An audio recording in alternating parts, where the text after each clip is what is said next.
যদি আপনারা আসা যাওয়া করেন তাহলে ওয়াকুনু মা'আস সাদিকিন, এই সালিহদের সাথে থাকার কারণে আল্লাহ তাআলা আপনাদের তাকওয়া ফরজকারিতা বৃদ্ধি করে দিবেন।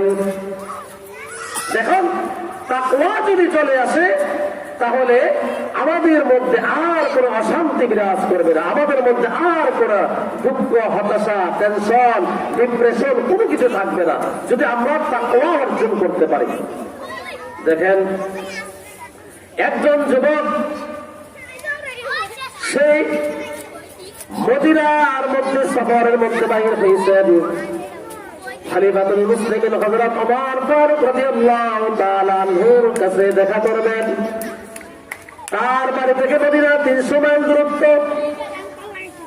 সেই মদিনার মধ্যে এসে হযরত ওমর ফারুক রাদিয়াল্লাহু তাআলা আনহুর সাথে সাক্ষাৎ করবেন। এই কারণে বাড়ি থেকে সফরে বাহির হলেন। প্রতিমধ্যে সফর করতে করতে ক্লান্ত হয়ে গেলেন। একটি বাগানের পাশে এসে তার ঘোড়াটাকে রেখে সে ক্লান্ত হয়ে ঘুমিয়ে গেল।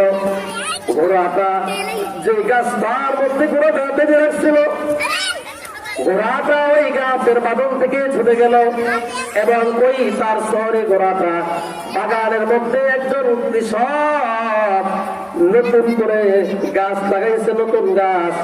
ওই ঘোড়াটা ওই বাগান দিয়ে ওই হাঁটার কারণে, বাগানের মধ্যে চলার কারণে তার ছোট ছোট নতুন সব গাছগুলা ভেঙে গেছে, সব গাছগুলা নষ্ট হয়ে গেছে। আর ওই দিক দিয়ে ওই যুবক ক্লান্ত শরীরে ঘুমিয়ে পড়ছে। এবার ওই জমির মালিক এসে দেখে তার সব ফসলগুলা, চারাগুলা ভেঙে গেছে, নষ্ট হয়ে গেছে। সে দেখলো একটি ঘোড়া তার নতুন যে জমি থেকে ফসলগুলা আসলে সব ফসলগুলা নষ্ট হয়ে গেছে। সে এই দৃশ্য থেকে নিজেকে আর আটকে রাখতে পারলো না, এই দৃশ্যটা আর সহ্য করতে পারলো না। সে রাগান্বিত হয়ে, গুসা হয়ে ওই ঘোড়াটাকে একটি পাথর দিয়ে আঘাত করলো। পাথর দিয়ে আঘাত করেছিল যেন ঘোড়াটা তার বসতি জমি থেকে চলে যায়, দূরে চলে যায়। বসতি জমিন থেকে যেন ওই ঘোড়াটা দূরে চলে যায়, এই কারণেই সে ওই ঘোড়াটাকে মাথায় আঘাত করে। কিন্তু ঘটনা অন্যটা ঘটে গেল। ওই পাথরের আঘাতটা ঘোড়ার মাথার মধ্যে লাগার কারণে সঙ্গে সঙ্গে ঘোড়াটা মাটির মধ্যে পড়ে গেল এবং রক্ত খরচ হয়ে মুহূর্তের মধ্যে ওই ঘোড়াটা মারা গেছে। এবার ওই জমির মালিক কৃষক চিন্তা করলো, হাই রে, আমি তো এই ঘোড়াকে হত্যা করার জন্য পাথর নিক্ষেপ করি নাই, আমার তো উদ্দেশ্য ছিল সেই জন্য আমার বস্তি জমিন থেকে সরে যায়। এটা কি হলো, ঘোড়াটা রক্তক্ষরণ হয়ে মারা গেছে, এখন আমি কি করবো? আমার তো নিয়ত এবং উদ্দেশ্য তাকে হত্যা করার ছিল না। আর ওই দিক দিয়ে ওই যুবক সেই ঘুম থেকে উঠে দেখে তার ঘোড়া, তার সাওয়ারিটা নাই। সে খুঁজতে খুঁজতে এসে দেখে তার ঘোড়াটা ওই বস্তি ক্ষেতের মধ্যে একদম রক্তক্ষরণ হয়ে মরে শুয়ে আছে। পাশে ওই জমির মালিক কৃষক দাঁড়িয়ে আছে। সে তাকে প্রশ্ন করতেছে, আমার ঘোড়ার এই হালত, এই অবস্থা কেমনে হয়েছে? সহজ সরল মালিক কৃষক বলতেছে, বাবা, আমার জমির মধ্যে ঘোড়াটা, তোমার ঘোড়াটা এসে আমার সব ফসল নষ্ট করে ফেলেছে। আমি দূর থেকে পাথর নিক্ষেপ করছিলাম যেন সে জমি থেকে চলে যায়। বাকি যে ফসলগুলো আছে ওই ফসলগুলা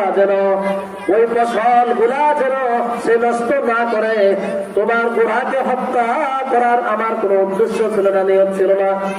আমি ইচ্ছে করে তোমার ঘোড়াকে হত্যা করে নাই। কিন্তু যুবক এই কথা মানতে পারলো না। যুবক এই কথা মানতে পারলো না। যুবক রাগান্বিত হয়ে, গুসা হয়ে যুবক ওই লোকটাকে, অর্থাৎ জমির মালিক তাকে একটা ঘুষি মারল পেটের মধ্যে।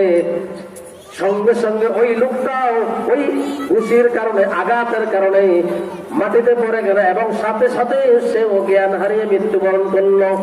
এবার যুবক বলতে চাই, হায় আমি তো রাগের বশতে গুসা হয়ে আমি তো ইচ্ছা করে তাকে হত্যা করার জন্য আঘাত করি না, আমি তো তাকে হত্যা করার জন্য তাকে আঘাত করি নাই। আমি নিজের ক্রোধকে, নিজের রাগকে আমি কন্ট্রোল করতে পারি নাই। আমি গুসা হয়ে, রাগান্বিত হয়ে তাকে একটু আঘাত করেছিলাম, কিন্তু দুর্ভাগ্যবশত সেই এই আঘাতের কারণে দুনিয়ার থেকে ত্যাগ করে মারা গেছে। এবার সে এই তার নিজের সোয়ারে ঘোড়ার লাশের সামনে এবং ওই মালিকের কৃষকের লাশের সামনে দাঁড়িয়ে আছে। এবার অনেকক্ষণ পরে ওই মালিকের দুই সন্তান তারা তাদের বাবাকে খুঁজতে খুঁজতে এসে দেখে তাদের বাবা পড়ে আছে। ওই যুবককে প্রশ্ন করলো, আমার বাবার এই অবস্থা কেন, আমার বাবাকে কে হত্যা করছে? ওই যুবক বলতেছে, তোমার বাবা আমার ঘোড়াকে আঘাত করেছিল, পাথর দিয়ে আঘাত করার কারণে আমার ঘোড়াটা মারা গেছে। এই কথা শোনার পরে আমি নিজের রাগকে নিয়ন্ত্রণ করতে পারি নাই, নিজেকে আর কন্ট্রোলে রাখতে পারি নাই। আমিও তোমার বাবাকে একটু আঘাত করছিলাম, রাগের বশতে হত্যা করার নিয়ত করি নাই, রাগ নিয়ন্ত্রণ করতে পারি না, এই কারণে আমি আঘাত করেছি। এই আমার আঘাতের কারণে তোমার বাবার ইন্তেকাল হয়ে গেছে, তোমার বাবা মারা গেছে। আমি তোমার বাবাকে ইচ্ছা করে হত্যা করি নাই। ওই যুবক দুইজন বলতেছে, আমার বাবার হত্যার বিচার আমি চাই। আবার ওই যুবক বলল, ঠিক আছে, আমি খলিফাতুল মুসলিমিন ওমর ফারুকের বিচারকে বিশ্বাস করি। খলিফাতুল মুসলিমিন ওমরের আদালতে আমার কাছে নিয়ে যাও, খলিফাতুল মুসলিমিন যে রায় দিবেন আমি সেই রায় মাথা পেতে নেব। এবার ওই যুবককে খলিফাতুল মুসলিমিন ওমর ফারুক রাদিয়াল্লাহু তাআলা আনহুর কাছে নিয়ে গেল। খলিফাতুল মুসলিমিন ওমর ফারুক রাদিয়াল্লাহু তাআলা আনহু তাকে আসামির কাঠগড়ায় দাঁড় করিয়ে এবং তাকে প্রশ্ন করতেছে, তুমি কি এই দুই যুবকের বাবাকে হত্যা করেছো? বলল, হ্যাঁ, আমি আমার আঘাতের কারণে তাদের বাবার হত্যা হয়েছে। কিন্তু খলিফাতুল মুসলিমিন বিশ্বাস করেন, আমি তাদের বাবাকে হত্যা করার জন্য, খুন করার জন্য আমি আঘাত করি নাই। আমার ঘোড়াকে তার বাবা আঘাত করেছে, আঘাত করার কারণে আমার ঘোড়াটা মারা যায়।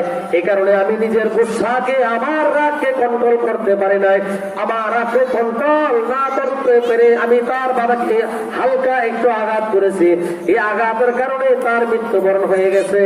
কিন্তু খোদার কসম করে বলে আমি ইচ্ছা করে তার বাবাকে হত্যা এবং খুন করি নাই। খলিফাতুল মুসলিমিন ওমর ফারুক বললেন, ইসলামী আইন, ইসলামী বিচার হলো, খেলাফতের বিচার ব্যবস্থা হলো খুনের বদলা কিসাস, হত্যার বদলে হত্যা। যেহেতু তোমার আঘাতের কারণে তার বাবা খুন হয়েছে, হত্যা হয়েছে, এখন তোমাকেও এর জন্য শাস্তি পেতে হবে, এর জন্য তোমাকেও ফাঁসির কার্যকর, তোমার বিরুদ্ধে ফাঁসির আইন জারি, তোমার এবং ফাঁসি হয়ে যাবে, চূড়ান্ত শাস্তি ফাঁসি। কারণ হত্যার মধ্যে হত্যা, তোমাকে হত্যা করা হবে। বলা, তোমার এই জীবনের শেষ মুহূর্তে কোনো ইচ্ছা আছে কিনা? আগামী মাসের প্রথম শুক্রবার জুমার পরে মসজিদে নববীর সামনে তোমার বিচার কার্যকর হবে, তোমার মৃত্যুদণ্ড হবে।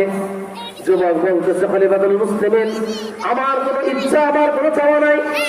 আপনি যেই রায় দিয়েছেন, খেলাফতের যে ব্যবস্থা, আমি খেলাফত শরীয়ত বিশ্বাস করি, আমি এই বিচার প্রতি সন্তুষ্ট, আমি শরীয়তের এই শাস্তির প্রতি আমি সন্তুষ্ট, আমি বিচার মাথা বেঁধে নিলাম।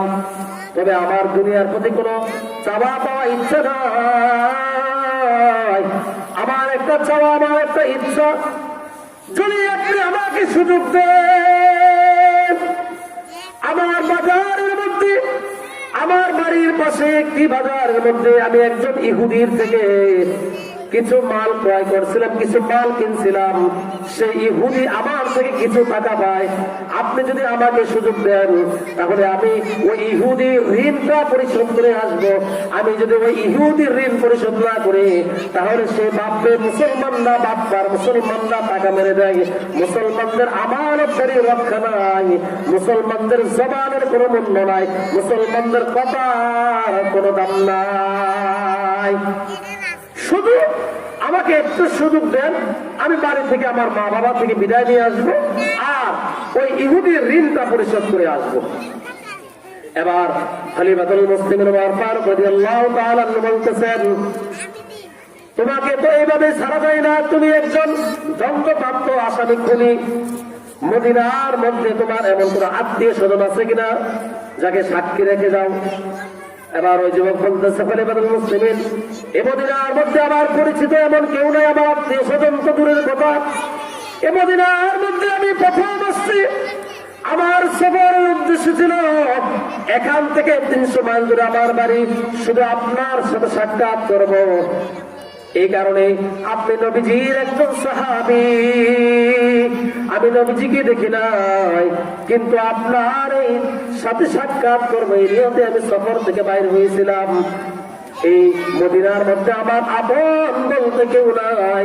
এবার খলিফাতুল মুসলিমিন বলতেছেন, তাহলে তো তোমাকে কোনোভাবেই এখান থেকে যাইতে দেওয়া যাবে না, অনুমতি নাই।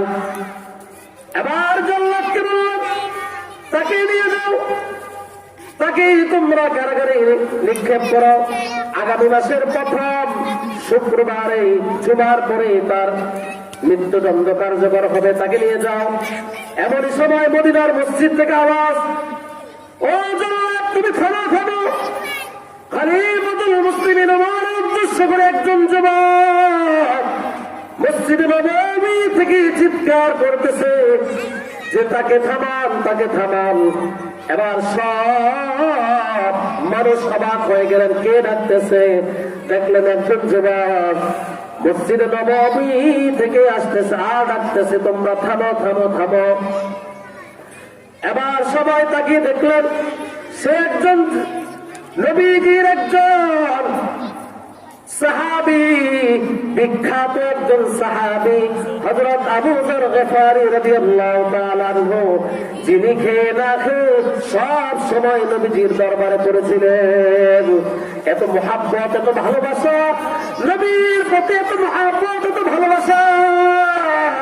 হযরত আবু যর গফারী রাদিয়াল্লাহু তাআলা আনহু, যিনি নবীজির মুহাব্বতের কারণে 24 ঘন্টা নবীজির দরবারে পড়ে থাকতেন, নিজে থাকার জন্য একটি ঘর তৈরি করেন নাই। যেই সাহাবী এত দামি সাহাবী হযরত আবু যর গফারী রাদিয়াল্লাহু তাআলা আনহু, যার ব্যাপারে নবীজি বলছেন হযরত আবু যর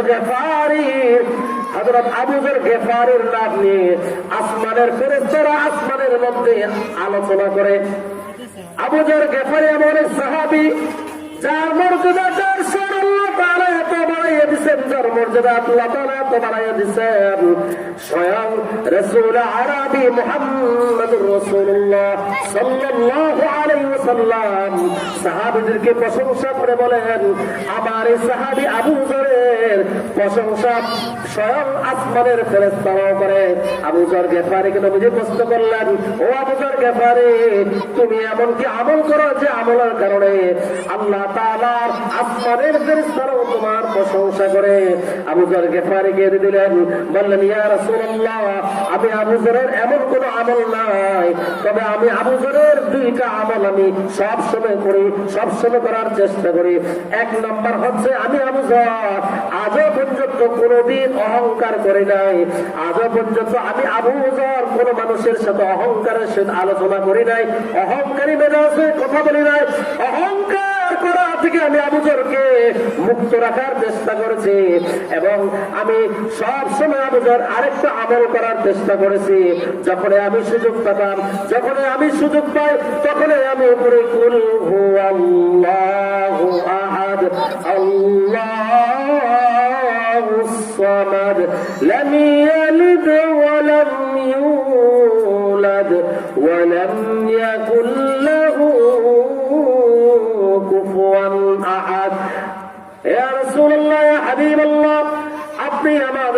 বলছিলেন এই সূরা ইখলাস যত বেশি পড়বো আল্লাহ তাআলা তত মর্যাদা বাড়ায় দিবেন। আপনার জবান থেকে কথা শোনার পরে আমি আজও পর্যন্ত আবু যর যখনই সুযোগ পেতাম তখনই সুযোগটাকে কাজে লাগিয়ে সূরাতুল ইখলাসের উপর বেশি বেশি করে আমল করতাম। তখন নবীজি বললেন, ও আবু যর, তোমার এই দুই গুণের কারণে, তোমার এই দুইটি আমলের কারণে আল্লাহ তাআলা তোমার মর্যাদা, তোমার শান, তোমার মাকাম, তোমার ইজ্জত এত বাড়িয়ে দিয়েছেন, স্বয়ং আসমানের ফেরেশতারাও তোমার নামের প্রশংসা করে বলেন সুবহানাল্লাহ। ওই আবু যর গফারি বলতেছেন, খলিফাতুল মুসলিমিন, আমি এই খুনির জিম্মাদারি সাক্ষী হয়ে গেলাম। আপনি এই খুনিকে আপনি তার শেষ ইচ্ছাটা পূরণ করতে দেন। আমি তার রাজ সাক্ষী হয়ে গেলাম, তার জিম্মাদারি হয়ে গেলাম। আবু যর গফারি রাদিয়াল্লাহু তাআলা এই কথা শুনে খলিফাতুল মুসলিমিন ওমর ফারুক রাদিয়াল্লাহু তাআলা বলতেছেন, ও আবু যর, তুমি কি বুঝে শুনে বলতেছো নাকি? যদি এই খুনের আশা আমি সময় মতো শুক্রবার জুমার আগে উপস্থিত না হয়, যদি সে উপস্থিত না হয়, তাহলে তোমাকে এই খুনের জায়গায়, তোমাকে খুনের জায়গায় মৃত্যুদণ্ড করা হবে। খলিফাতুল মুসলিমিন ওমর ফারুক রাদিয়াল্লাহু তাআলা কথা শুনে আবু যর গফারি বলতেছেন, ঠিক আছে, আমি তার ব্যাপারে জিম্মাদারি দায়িত্ব নিলাম, আপনি তাকে যেতে দেন। এবার খলিফাতুল মুসলিমিন ওমর ফারুক বললেন, তুমি কি সুস্থভাবে বলতেছো? বলে, হ্যাঁ, আমি সুস্থভাবে বলতেছি, আপনি তাকে যেতে দেন। এবার ওই সফরকারীকে ওমর ফারুক রাদিয়াল্লাহু তাআলা যেতে দিলেন। সেই বাড়িতে চলে গেলেন। বাড়িতে যাওয়ার পরে তার মাকে বললেন, মা, আপনি আমাকে বিদায় দেন, আপনি আমাকে বিদায় দেন। বাবাকে বলতেছে, বাবা, আমি আপনার হক আদায় করতে পারি নাই। মাকে বলতেছে, মা, আমি আপনাদের হক পরিপূর্ণভাবে আদায় করতে পারি নাই, আপনি আমাদেরকে ক্ষমা করে দেন। মা বাবা বলতেছে, বাবা, কি হয়েছে তোমার? বলতেছে, মা, আমি তো খলিফাতুল মুসলিমিন ওমরের দরবারে, ওমরের আদালতের একজন আসামি, খুনের আসামি হয়ে গেছি। আমি মা ইচ্ছা করে খুন করি নাই। আপনারা তো জানেন, আপনার সন্তান হত্যাকারী খুনি হতে পারে না। আমি আমার ঘোড়াকে আঘাত করে হত্যা করার কারণে আমি রাগকে, উৎসাহকে নিয়ন্ত্রণ করতে পারি নাই। এ কারণেই আমি তাকে একটু আঘাত করি, সে আঘাতের কারণে লোকটা মারা যায়। এ কারণে খলিফাতুল মুসলিমিন আমাকে মৃত্যুদণ্ড দিয়েছেন। ও মা, আমাকে ক্ষমা করে দেন। মা থেকে, বাবা থেকে বিদায় নিলেন। বিদায় নেওয়ার পরে ওই ইহুদির কাছে, ইহুদির ঋণ পরিশোধ করলেন। ঋণ পরিশোধ করে আবার সফরে আবার রওনা দিলেন। এর মধ্যে মদিনার আসার 10 কিলোমিটারের মধ্যে তার সওয়ারকারী ঘোড়াটা অসুস্থ হয়ে গেছে, আর ওদিক দিয়ে জুমার নামাজ শেষ হয়ে গেছে। খলিফাতুল মুসলিমিন জল্লাদকে খবর দিলেন, যাও যাও, আবু যর গফারিকে গ্রেফতার করে নিয়ে এসো। আবু যর গফারি যেই খুনির জিম্মা নিয়েছে, ওই খুনি এখনো আসে নাই, ওই আসামি এখনো আসে নাই। আবু যর গফারিকে গ্রেফতার করে নিয়ে আসো। যথাসময় ওই আসামির, ওই খুনির জায়গায় আবু যর গফারিকে শাস্তি ভোগ করতে হবে। কারণ শরীয়তের আইন হলো পূর্ণাঙ্গ, শরীয়তের খেলাফতের ব্যবস্থা, শরীয়তের আইনের মধ্যে কোন ঘুষ, দুর্নীতি, চাঁদাবাজি চলে না। মানব রচিত যে তন্ত্র মন্ত্র, গণতন্ত্র, এগুলোর মধ্যে ফাঁসির আসামিও ঘুষ দিয়ে ছাড় পেয়ে যায়। ঘুষ দিলেই আপনার খুনের আসামিও কি পার পেয়ে যায়। কিন্তু খেলাফত ব্যবস্থার মধ্যে, শরীয়তের আইনের মধ্যে আপনার